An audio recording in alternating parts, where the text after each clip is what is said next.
When 450 Oklahoma inmates walked out of prison last November 1st, it was a day of intense emotions, relief, joy, celebration, and anticipation of a better future.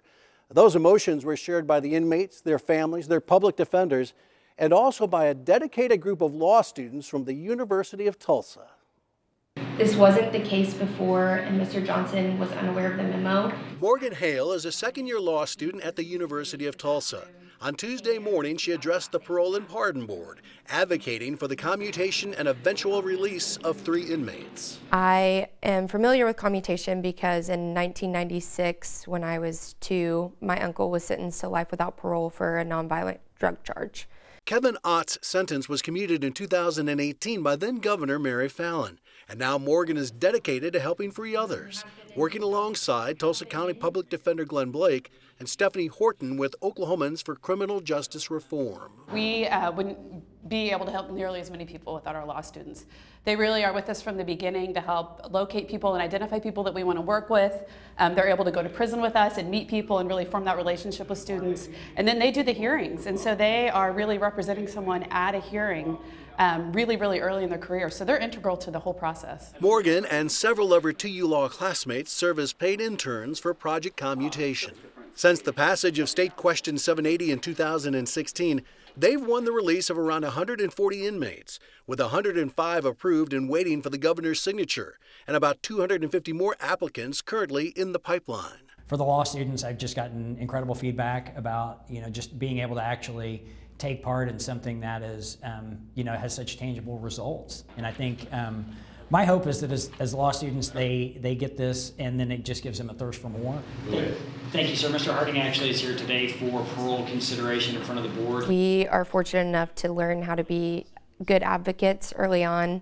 That is through Glenn guiding us, Stephanie Horton guiding us. They've also done a really great job of kind of letting us make these arguments special to each person. So I might bring up something about one of our clients that I wouldn't bring up about another one, or there might just be certain things that I really want to highlight, and they've given us the freedom to kind of make those decisions. That freedom is earned because these students are often the point person in getting to know the inmates and their families on a personal level.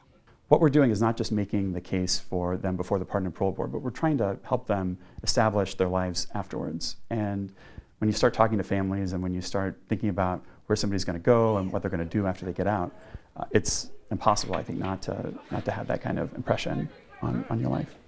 If the home is on fire, you can enter even though you don't have a warrant. Stephen Galoob is an associate professor of law at TU. He helps identify the students interested in working with Project Commutation. Students like J.P. Ray from Broken Arrow. Towards the end of the year, they asked me to join the team and be a part of it. And since joining the team, I've loved being there. It's really impactful seeing the lives of the individuals that you're commutating or arguing on behalf for, just seeing their whole lives change. As you mentioned, he has a detainer out of Dallas, Texas, and he's aware of that detainer. It's hard sometimes because some of the people that you are, arguing on behalf for are maybe they were imprisoned, around my age, around 22, and they've been sentenced for to life. So it's definitely hard sometimes. It does get emotional. There are 3 stages to the commutation process. Phase 1, a preliminary hearing where an inmate's application either moves forward or is rejected on a yes or no vote by the 5-member parole board. Alan McCall? Yes, ma'am. Robert Gilliland? Yeah. Pass to stage 2? If approved, the inmate advances to phase 2, usually a few months down the road. At that time, Project Commutation presents their best case to the board. We're not attorneys that get paid to represent people. We go out and we try to find cases that we think are good textbook commutation cases under the law, and we try to bring cases to the board that we think that they're looking for. I think that everybody's on the same page when it comes to, the whole idea of reducing our prison population in a safe and effective manner. The good news, thus far, the recidivism rate for those who do get out is low, but not everybody gets out. And when the board does decide against commutation, Robert Gilliland? No. Denied? An inmate cannot reapply for 3 years. It was hard. It's hard because you do your best, but at the end of the day, you have to respect the Pardon and Parole Board's decision. They don't make those decisions lightly, It's a tough, rewarding, life-changing experience, and not just for the inmates and their loved ones. You know, Glenn and I say every day, I can't believe we're so lucky that we get to work on this, and I hope we get to do this forever, because it really is, it's life-changing for our law students, but it's life-changing for us too. Personally and professionally, this is one of the best things I've ever been a part of. Being able to help people and affect lives, I mean, it's been an absolutely, I mean, it's changed my life.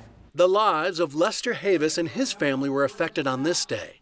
The board recommended his sentence be commuted.